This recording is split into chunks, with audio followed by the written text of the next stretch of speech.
Picture this. You're driving down the freeway, you look out your window, and you see this. Four bull elk trapped in this frozen pond. And what started out as a pretty grim scene quickly turned into an incredible rescue mission, one that a local photographer tells me she was lucky enough to capture every minute of. There's a split second there where it's kind of cool where you see all four of them.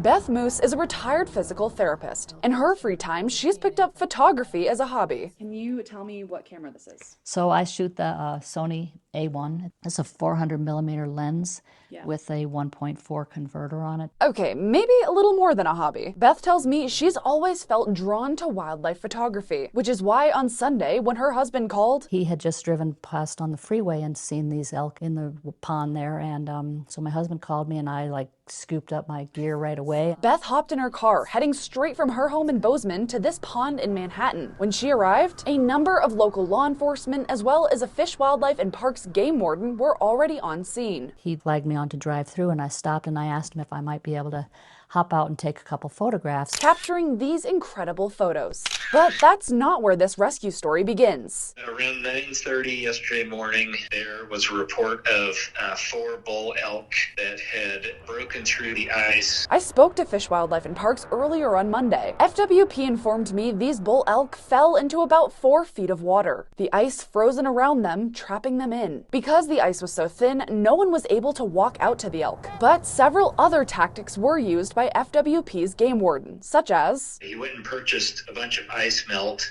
and was able to sort of create a path for the elk to get out, followed by hazing the elk using rubber bullets to encourage them to move. But nothing was working. That was until a spectator, who also happened to be a pilot for Central Copters, offered his services.